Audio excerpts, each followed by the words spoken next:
And it's with joy that we will be together here today. Time has come for us to follow this teaching, and it's the number 14. And for today, it's really a teaching that we are going to listen. It's an explanation about the law with that YAHVAH, the true words about YAHOSHUAH, and how people twist this truthness which brings disaster to your way and of course on this earth planet. So now let's pray together before everything that we're going to talk about. And the title is Jesus is completely false. He makes you sin and you are lost to hell. So I'm going to explain it to you. I'm going to give you lots of proofs to prove you that you will be thrown to hell if you don't listen to this salvation. And this is about love. That's why we do it. Yes, I have to give you notice that our teaching may be long, it will be long, but the most important thing is you know the truth, so that you know the truth.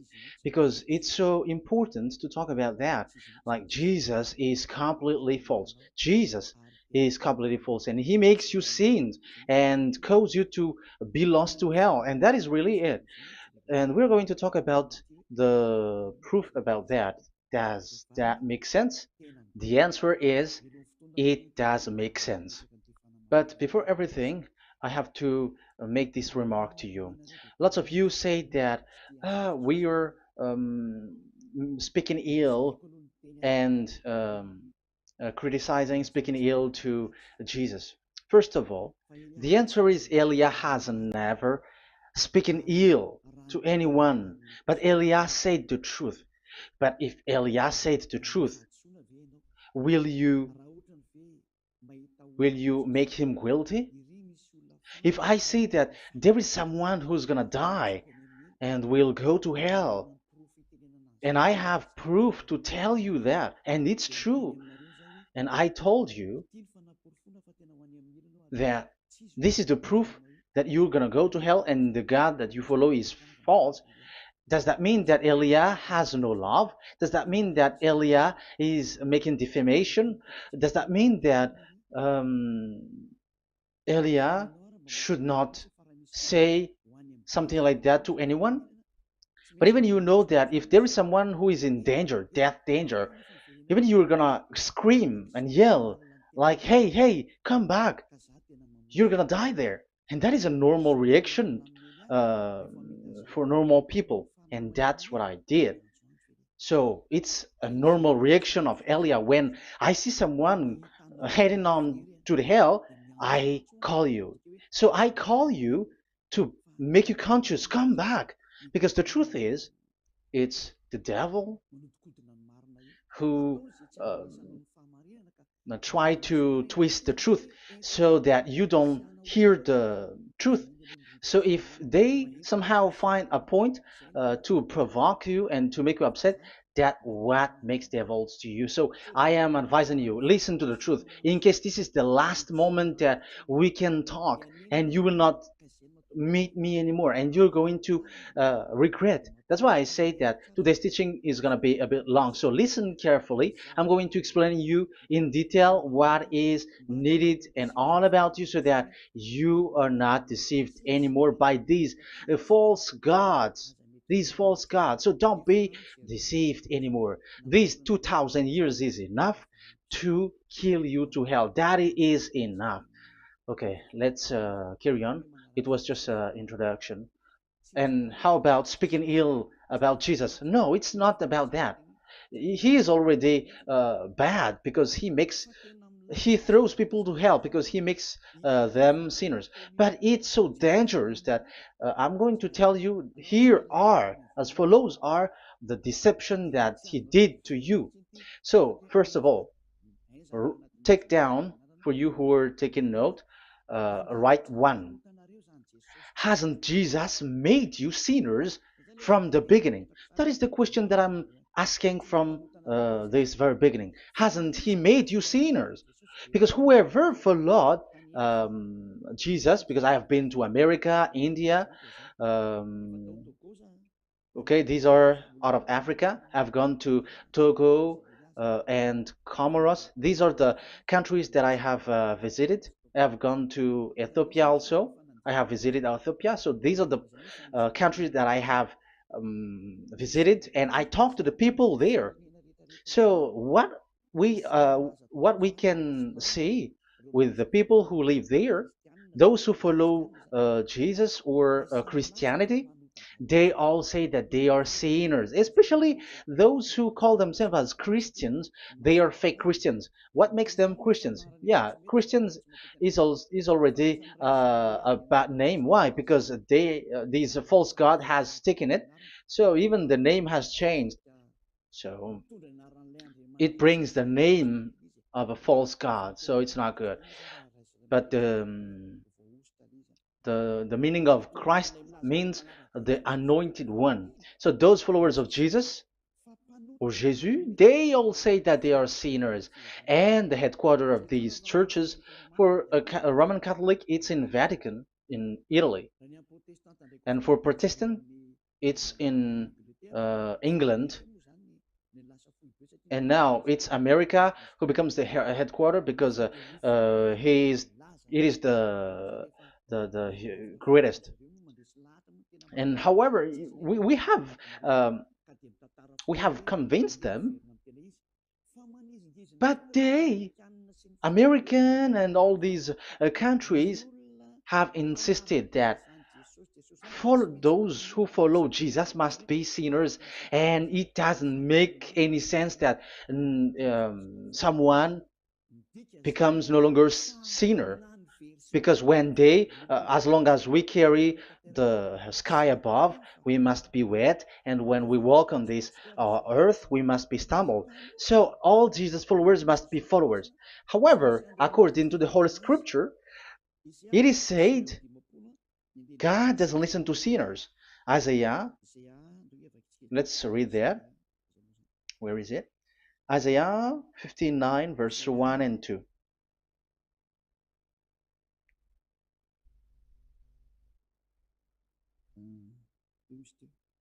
Where is it again? 59, Isaiah 59, 1 and 2. Oh, Isaiah 59, verse 1 and 2. We can we can read it on the screen. Surely the arm of Yahweh is not too short to save, nor his ear too dull to hear. But your iniquities have separated you from your God. Your sins have hidden his face from you so that he will not hear. According to the Holy Scripture, it's so straightforward. This God doesn't listen to sinners.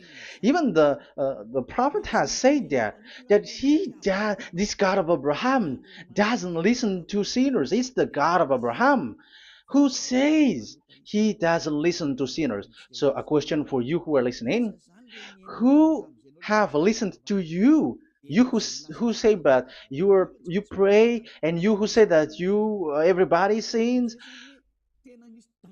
So who have listened to you? You can see that there is a great danger of your spirit when you die. So I am not saving your flesh. Yeah. So the flesh, it's not a problem if it dies, because it get back to dust. But why Elias speak to you is so that your spirit live forever. And if you want to save it, you don't save the flesh, because it must get back to dust, and there is no solution for that because it is doomed forever. But if you want to save something, save the one who will be saved forever, or the one who will be lost forever. So save your spirit. And the words that I'm bringing to you now is a word to save the spirit.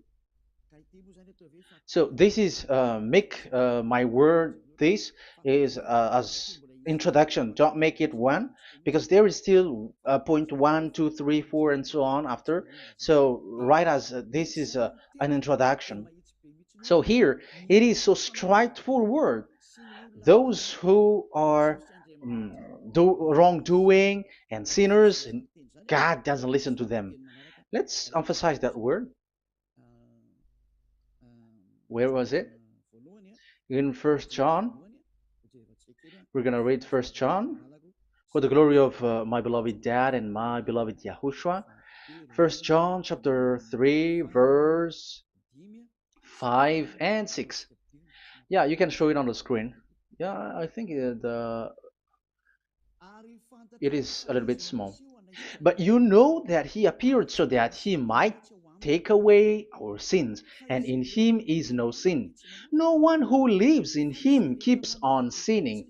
No one who continues to sin has either seen him or known him. So here the words of God is clear. Sinners has neither seen him or known him. You have not seen him and you don't know him. So you can see with that, it's dangerous. However, Jesus or Jesus has taught you from the beginning that those who follow him are sinners and no one is washed away from their sins. And even you were encouraged like, God understands you, he feels you, so he knows. That's what makes him God. How can he understand? Those who sin has neither seen him or known him. So isn't that dangerous? Isn't that dangerous? So shouldn't one calls you when you are in danger? That is Elia. He calls you, hey, come back. Devils kills you, and sinners will go to hell. Okay, let's read the verse 8. There is something really dangerous here, and even here it's really dangerous. Listen carefully. 1 John chapter 3 verse 8. The one who does what is sinful is of the devil, because the devil has sinning from the beginning. You can see with that. According to the Holy Scripture of the Jews, sinners are from the devils. So who is the God who made you sin? That is the danger. You should be conscious, because sinners, and exactly you were a sinner, even you were bargaining to be a sinner, even you are crying like you were unworthy, and you were sinners and you must be a sinner according to what you said. However, it is said that these people are from devils. How can't Elia stand up when Elia sees that danger because of what Jesus did to you? So how can't Elia speak to you and tell you? So is Elia wrong to tell you, listen to this word, and I have given you a proof that you're gonna die? Will you not do the same thing? If you were in the place of Elia, you will be like, hey, don't do that, come back. And is by saying that doing wrong? Does that mean that it's someone who doesn't have love, or provoking someone for fight? No. When Elia sees someone who is in danger, if that person wants to be conscious, why don't we save him? But otherwise, it's up to them. But it's the responsibility of Elia to advise, to teach. But if you choose to dive into hell, so keep going on. I will not go into involve into that. But there are lots of people who were looking for salvation, and you were included. You who are listening to me, there are lots of people who are looking for salvation, and I wish that you were among those people. So how can't I stand for those people who are looking for that salvation? Because we don't know who is wishing that, and even sometimes it is people that you completely don't know their intention, that they will be saved. So I am telling you, I am advising you, don't put that in your mind anymore, like I am defaming or something like that. I'm criticizing. That is also an attitude from devils. So they bring it so that you don't listen to the truth. That is to jam your ear so that you don't listen to the to Elia when he comes to save you. Here is Elia, the one that most of the people waiting for, because he come to save people and to bring people back to that YAHVAH. That is what I'm doing, and to bring your hurt back to that YAHVAH. That is what I'm doing, so that you become someone who never sin anymore. So the question is, if I got the power to, and I teach you how to become someone who never sin anymore, What is what's wrong with that? What's wrong with that? It's logical if devils are upset with that. That is normal because Elia is saving people. But if it's you humans who are upset, you are taking the place of devils. So be careful. You have and don't do that. It doesn't bring you anything. It doesn't bring you a good thing. It's someone who brings salvation to you and you hate that. If you don't want to be saved, just keep silent because there are some people out there who look for salvation. So let's give it to them. But if you don't want, it's up to you. But I didn't advise you that. That is bad because it's devil who receive score when you sin and you don't receive anything, but they got it. So don't give score or mark to the devils. Save the spirit. Save the spirit, your spirit to get back to beloved YAHVAH, your creator. So that is exactly the teaching that I'm going to give you. Now we are going to enter in the teaching. God doesn't listen to sinners, and I have to emphasize the the true Son of God has emphasized. Yahushua is his name, and that is also I'm going to teach. I have told you this teaching is going to be a little bit long, but listen. Don't sleep, don't complain, but listen carefully and think carefully, and you're gonna see that what Elia is doing is all about love and salvation. It's a proof of love for us, and there is someone who loves you and wants to save you. That is Elia, looking all means to save you, so that you will be saved under the oppression of devils, and you will be saved out of their hand, and you are gonna drink endless happiness. Because you may say, aren't we happy? Yeah, you can be happy with whatever happiness you got, but you know that this is not the real happiness. If we think someone can be happy, and most people say that it's the rich people who can be happy, but even they got billions of dollars in their hands, they're not satisfied. They are always looking for more. So wealth, being rich is not a happiness. It's not a happiness to get billions of dollars or everything on this earth. Because why are you still looking for more? But when you get to the point that you never sin anymore, you got endless happiness, and that is what the people in Yahushua get. And that happiness, no one wants to forsake that because we are living into that. And the happiness for people who never sin anymore that Elia is sharing. People who have the real happiness, people who never sin anymore has the real happiness on this earth planet. If you want to be happy, follow that way where there is no more sin and follow Elia because Elia is sent by Yahushua. He is the ambassador of Yahushua. So let's see the words of the true creator, the son of the almighty creator. Yahushua is his name. I'm going to explain that name and the name of that beloved Yahushua, that YAHVAH also. So yeah, this is still an introduction. You may say that the introduction is a bit long. Yes, because it is the basic foundation of everything. So the true name of the Son of the Creator is Yahushua. So let's see John chapter 5 verse 14, I think. John 5:14. Later, Yahushua found him at the temple and said to him, "See, you are well again.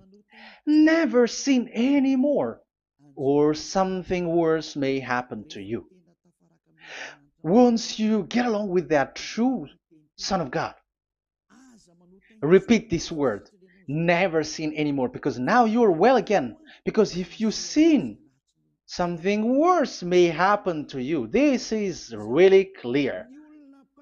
Which means sinners, those who keep on sinning again and again, something worse may happen to you. And look at your life. Isn't your life bad? Even rich people, it gets worse, and they are doing wrong things worsely.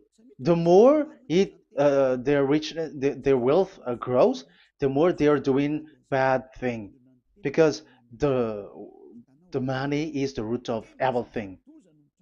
You see, it's so dangerous what happens on this earth planet. However, the God that you're worshiping has nothing to do but only miracles, healing, blessing. And you may say, don't you need money? No, I didn't say that. But I want to say your thoughts should not get there anymore, because the Holy Scripture say you have to be satisfied with what you have in your hand, not always looking for more, because otherwise you're going to kidnap people and stealing organs and doing all kinds of things, murdering, scamming, because you are looking for money, and it you ends up with that, because this is the roots of everything. So you have to be satisfied with what you have. That is the best thing. So in these words, never sin anymore. This is so clear.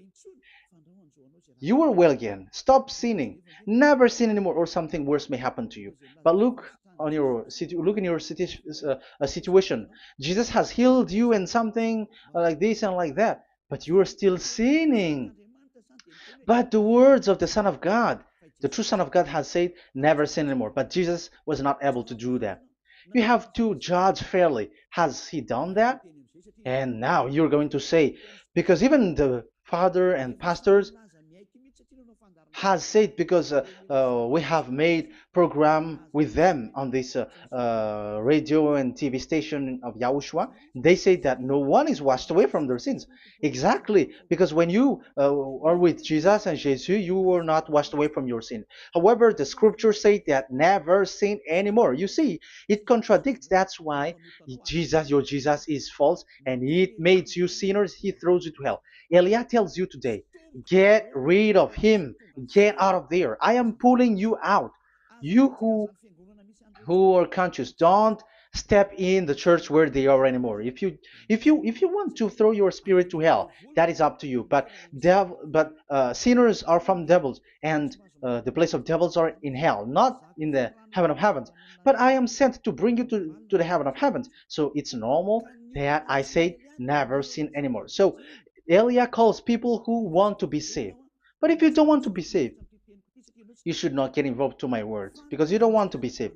But those who want to be saved, they come to Elia, and they will come, because they will say, yeah, the scriptures say they stop sinning, don't sin anymore. So why I have sinned from the beginning? So it's a comparison. It says never sin anymore, and the reality is I am sinning. So which is the truth? So of course it's the one who never sin anymore. So what is the decision that you should take? You have to come to the one who never sin anymore, and there is no one who brings that word except Elia on this earth planet. And it is also another reason. It is also the reason that people are defaming Elia and criticizing Elia from a long time. So what I mean is what Elia doing right now is all about love. It's the devil who provokes you, so don't be provoked, but listen to Elia, because Elia is arrived to save you and to give you the eternal happiness, and you will be back to your Creator, Yahushua.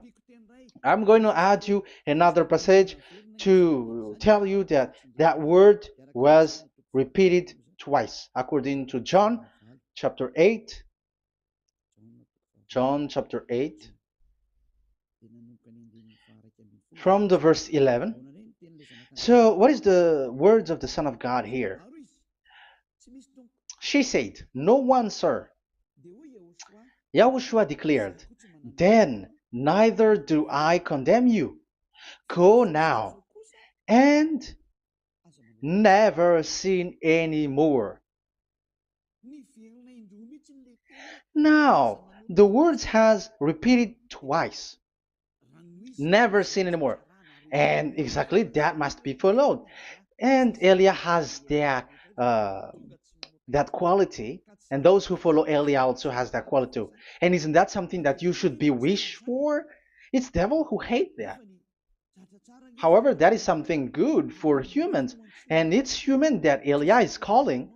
Isn't that something that you were looking for when you go to you go for a prayer? Why do you go to pray? Why do you pray? Isn't it for you to be washed away from your sin? But you haven't found it.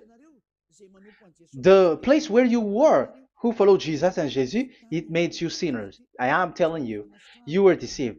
Because the plan of God is not in the healing or in the miracles, but it's you who were washed away from your sin. Because it's the sin which is the real problem with between you and God, and that's why He doesn't get along with you.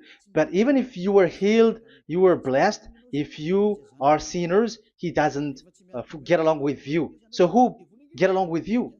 If you are not with the true God, it's you are with the devil. That is logical. Even you should immediately take decision. That answer is valid and correct because God doesn't listen to sinners. So who are listening to you? Who are at church? Haven't you asked that question to yourself? If the words of God is as so who are you worshiping? Because God doesn't listen to sinners, and sinners are from the devil. So what place is the place where you pray, and who are you praying? That is so dangerous. And when I say that, people say that you were criticizing and you were speaking ill to us. But when you were thinking it carefully, you were gonna say, that is correct, Elia. And even you should think, Elia, like, yeah, better I have seen you. You should be happy that you have found someone who can save you. And my words saves people that you cannot find from the church leaders, because it's only from the heaven of heavens who can save, like um, washing people away from their sins, like what my brother did, brother Yahushua. Because you were all sinners. It's like you all are in jails, and who among you in jails will say, "I'm going to save you"? Not that is not possible. It's people. It's someone who are outside who can save you to get out, not someone who in jail with you. Sinners between sinners cannot save one another, but it's people who don't sin anymore who can save those who are sinners. That is logical. It's not someone in jail who can tell you to save.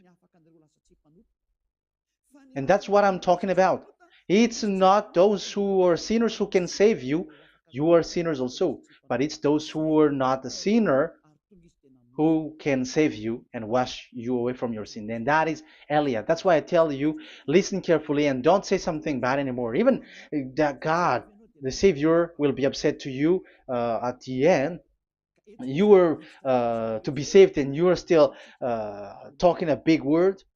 Okay, that is, we are going to now, I'm going to give you the explanation now. These are the main introduction. God doesn't listen to sinners, and don't be deceived because sinners are from the devils. So whatever you do are from devils.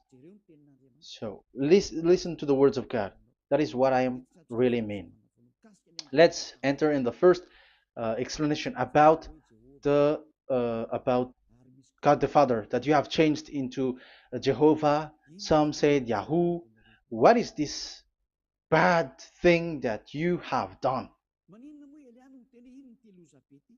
Why Elia asks you, what is this dangerous thing that you did? This is dangerous because God of Abraham, that God of Abraham said, don't defame my name.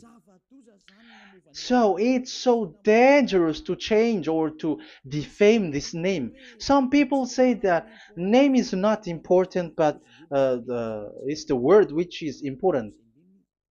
Yeah, some people say that and they give passages. Yeah, the words of my dad is always true. Yes, his words, his his word is higher according to what he said. And it's really his word which says, don't defame my name. It's his word itself which makes his name higher again. Let's read the words of God. Isaiah, okay. I think it's 48:11.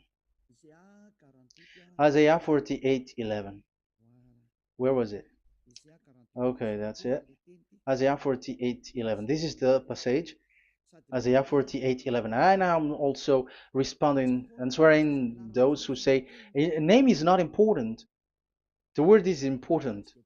We're going to talk about that. And we are going to talk about the Ten Commandments also, about YAHOSHUAH, because even people also has reached the topic about Elia. Yeah, that what makes the teaching longer. And even it can reach 3 hours. And you may say, who will listen to that? Ah, no. Spirits who are starving wants to listen to Elia. People who listen to the words of God are so happy, especially which makes them washed away from their sins. It's about happiness. You're gonna feel that you're happy to listen to Elia because Elia brings people to the heaven of heavens. Isn't that goal of Elia so good, bringing you to the heaven of heavens and getting you away from the hands of devils? And washing your sins away because the fathers and pastors could not wash you away from your sin. It's only Elia who is able to do that. And those who follow Elia are really washed away from their sins because Elia is sent by the God of Abraham. And the name of the God of Abraham is YAHVAH. Let's read this. For my own sake. For my own sake I do this. How can I let my name be defamed? You see, it is so important. The name is so important. So don't defame his name. Get his name back to him. I will not yield my glory to another. So once you change the name, like Jehovah or Allah, the name has been changed, and you have given the glory to another God, like Jesus or Allah. These are the gods of humans, the God the Father. However, he said, don't defame my name and don't give my glory to another. That means get his name back, his real name back. That is his word, according to um, these church leaders, strange church leaders, by saying, it's the word which is more important than the name. But it's the word itself which says that the name is important. It's the words of the God of Abraham which says, my name is important for me, so don't touch my name, you human, according to that YAHVAH. So if you want to fight against him, touch it and modify it, because it says, don't defame my name. That is about anger. So people who change the name of that YAHVAH, they put that YAHVAH angry, like be angry. If you want to make him angry and upset, change his name then. And if you don't want to glorify him, change his name and he's going to fight against you because Elia has taught you. The law that we can see here is so straightforward. This name cannot be changed. That God is so strict with it. Don't change my name, because changing is already defaming. You are calling another God. You are defaming it, and you give his glory to another. If you should call YAHVAH, you call Jehovah and Allah. That is something which is forbidden. So I'm going to come up with proof. You may ask, how can you say Elia that our God is full? But who is the true God that you're talking about? Read your Bible. At the beginning of the book, especially the among the first book of the Roman Catholic, there is something like this in the entrance. The Bible, the New Testament and the Old Testament, is written from the Hebrew and Old Hebrew language, which means if you have to look at the Holy Scripture, you must look at the Old Hebrew, because Jews are Hebrew. So let's take Hebrew's version, because we are Malagasy, for example. It's not the French people who's going to establish like this is Malagasy. It's not good to hear that French. It's French who say that uh, they know Malagasy better than Malagasy themselves. So, as it is from the Jews, let the Hebrew language tells it, because the truth comes from that. And the true name of the God is Hebrew. So we must get back to that language. And let's get back. Let's read that word. Abraham is Hebrew. Let's read it. I'm going to look mm, for that chapter and verse. Let me look for it, and after I give it to you. In Genesis chapter 14, verse 13, a man who had escaped came, Genesis 14:13, okay, and reported this to Abraham the Hebrew. Now Abraham was living near the greatest tree of Mamre the Amorite. So we can see here that Abraham is an Hebrew. So if we are looking for the name of the God of Abraham, we must get back to the word, the Jews word. So that is logical. If you have heard that word, we are going to read the book of Hebrew book, the book of Jews. That is the Sefer Torah. The Sefer Torah is written by Sofer. Sofer are the writer, and they wrote the Sefer Torah, and the book is Sefer Torah. So it's in the Sefer Torah that we can see the Jews' word talking about the name of that God. And Elia has a Sefer Torah, and the Sefer Torah of these Jews, because it is like an in heritage, and the scribes has written it in the period of Nehemiah, Esther, and it reaches to the period of Maccabees. They are all scribes, I mean, and it continues, and these scribes are called Masoret, and they wrote the Masorah. So they are those who wrote, because the book was always written in case it is lost, or as long as it stays there, it destroyed. So the intelligent one write it.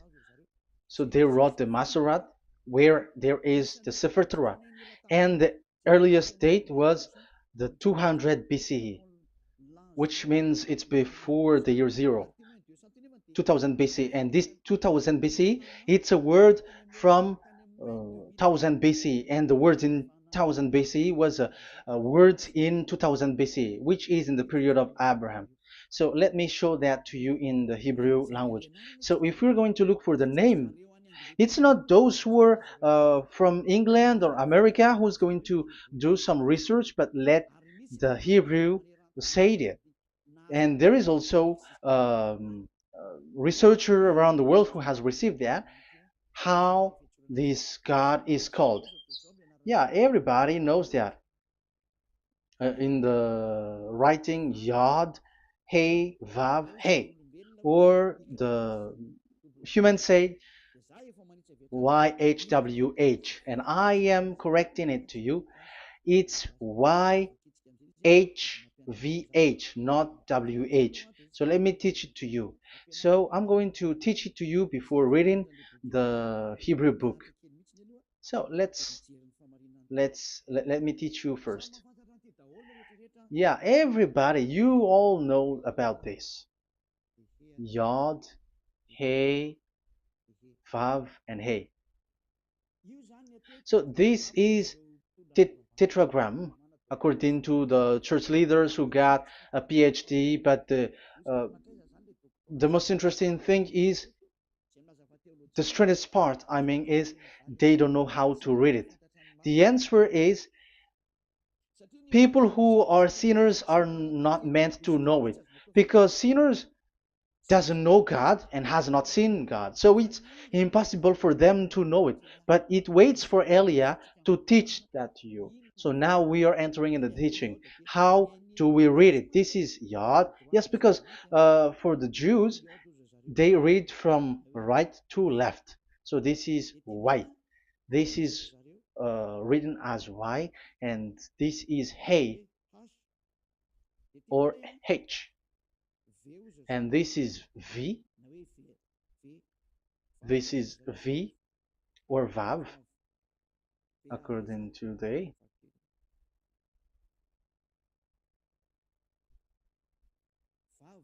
Vav.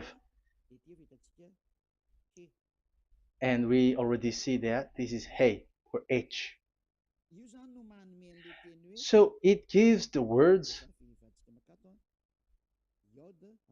now, because they read from right to left. So let me repeat it. Yod, Hey, Vav, Hey. How to read this? And people say, yeah, how to read this? That is the question. And people say, you cannot read this. No one has able to read it. No, no, no. There is a way to read it, because it is said, those who call the name of Yahweh will be saved. That name is being called then. It's in the book of Joel, I think. Yeah, I think it's in the book of Joel. Those who call the name of Yahweh will be saved. So this name must be called. Let's read that passage. Those who call the name of Yahweh will be saved. Elia always gives proof. We must look for it.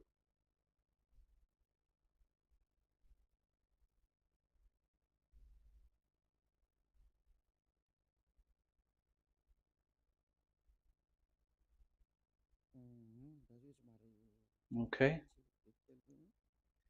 Let me look for it for a moment.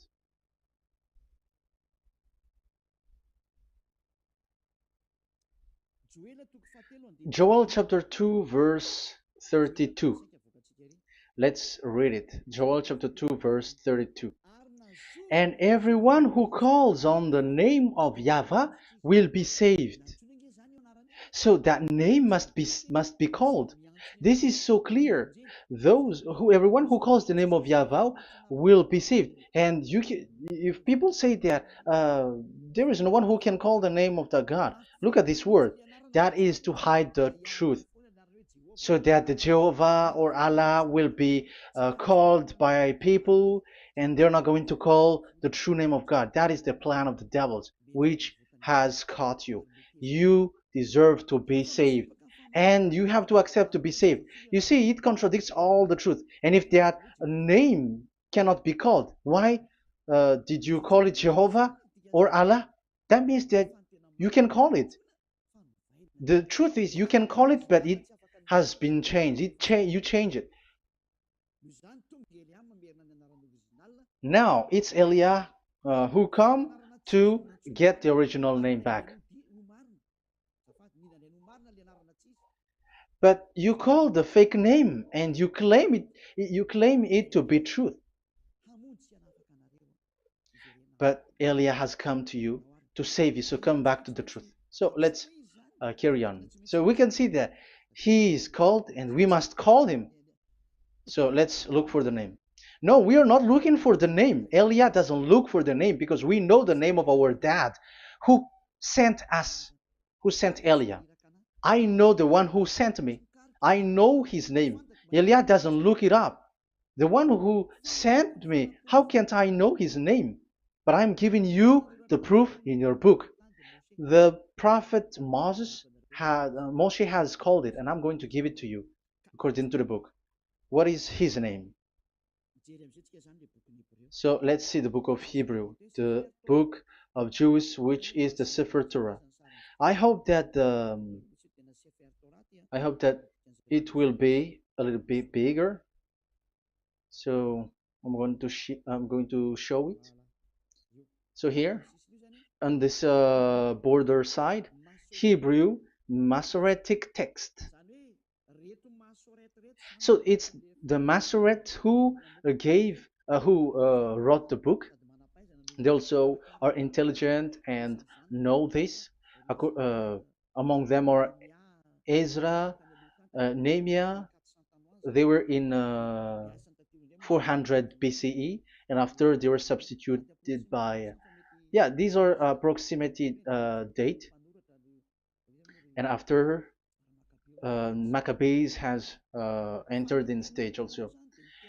But what I am giving you, the Masoretic text that I'm going to read to you, is in Exodus, Exodus or Shemot in Hebrew. Shemot chapter 15, verse 2, and we got it. This is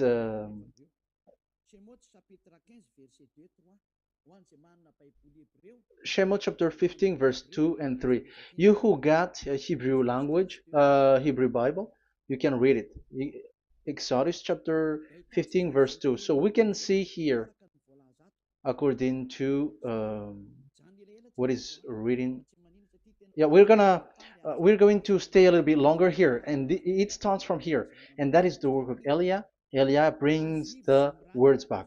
Azi Zimrat Ya. So this is the Hebrew writing on this left side. Aziv Zimrat Ya. This is how we read it. So this yellow section is the transliteration. Aziv Zimrat Ya.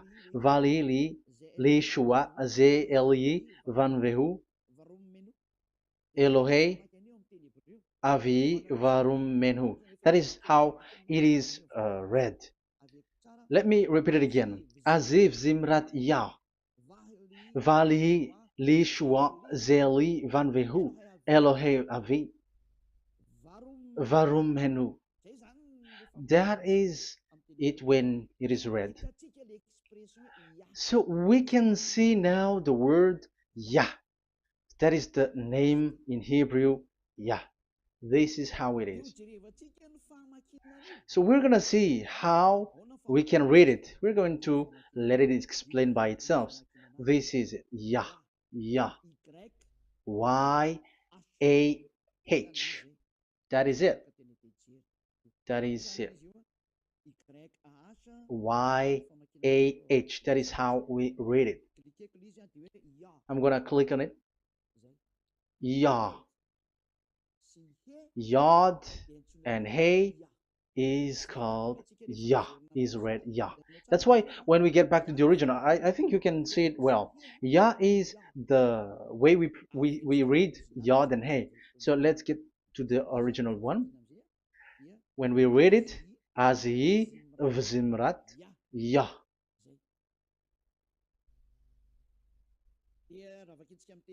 So when we read it in English, Yah is my strength and my song.